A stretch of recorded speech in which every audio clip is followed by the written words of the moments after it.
আপনার বিয়ে হয়েছে? আমার বিয়ে হয়নি। আপনি বিয়ে যখন হবে করে দেন, টাকা বসে বসে চাই আমার হাজবেন্ডকে আমি টাকা দিয়ে চালাবো। যারা জব করে ওদেরকে অনেক সময় বলে তোমার হাজবেন্ড তো চাকরি করে, তুমি তাহলে কেন চাকরি করো? মেয়েরা তো স্যাক্রিফাইস করে অনেক। আচ্ছা তাহলে আজকে এটা বলেন যে কে বেশি বড়লোক, আপনি নাকি সীমান্ত ভাই? আমরা কেউই বড়লোক না, কার্ড ইউজ করি, তো আমার ক্যাশ থাকে না, তো অনেক সময় ওর কাছ থেকে আমার ক্যাশ নিতে হয়। আমি তো বুড়ি হয়ে যাব, হয়ে তো গেছি অলরেডি, তখন আমাকে একটু টাকা পয়সা দিও, একটু শপিং করায়। আচ্ছা এবার একটা ভিন্ন প্রশ্ন, অনেকে বলে যে আপনার স্বামী আপনার টাকায় চলে, কেন? মানে এটা ওই যে বললাম যে এত টাকা দেন আপনার স্বামীকে, বলেন। বিয়ে হয়েছে? আমার বিয়ে হয়নি।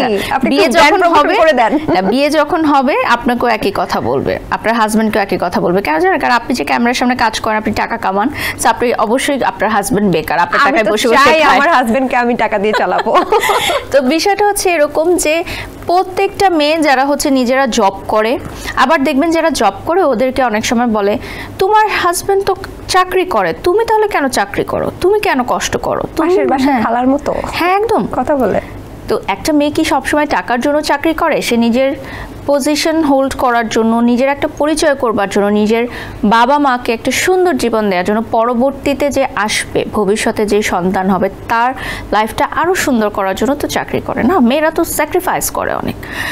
তো এই টপিকগুলো নিয়ে আসলে বলেছি আগে অনেক সময়, বলি কোনো আসলে লাভ নেই। তাহলে আজকে এটা বলেন যে কে বেশি বড়লোক, আপনি নাকি সীমান্ত ভাই? আমরা কেউই বড়লোক না, দুজনের মধ্যে কম্পিটিশন করি আমরা, চলেন। আমাদের মনটা অনেক বড়। যদি মনের কথা বলেন তাহলে সে আমার চেয়ে অনেক বড় মনের মানুষ। আপনি কি আপনার হাজবেন্ডের পকেট থেকে কখনো টাকা চুরি করেছেন? আমার যেটা হয় যে আমি তো কার্ড ইউজ করি, তো আমার ক্যাশ থাকে না, তো অনেক সময় ওর কাছ থেকে আমার ক্যাশ নিতে হয়। তারপর সেটা আবার বুঝে নেয় যে তুমি আমার কাছ থেকে এত টাকা নিয়েছিলা ধার, ওটা ফেরত দাও। মানে আপনার জন্য ছাড় নেই। আমরা আসলে খুবই সিলেক্টিভ এই বিষয়ে। মানে আমার টাকা আমার আলাদা, ওর টাকা ওর আলাদা, আবার এজেলের টাকা এজেলের আলাদা। আমি আবার শুনেছি আপনি নাকি আপনার স্বামীর রেস্টুরেন্ট প্রমোশনের ক্ষেত্রেও টাকা নেন। হ্যাঁ ডেফিনেটলি। কত টাকা করে নেন আপনি বলেন? আমি যেই পারিশ্রমিক নেই সেটা হচ্ছে কম, বাট নেই ডেফিনেটলি। সর্বোচ্চ কত টাকা প্রমোশন করে আপনার? না এটা বলতে চাচ্ছি না।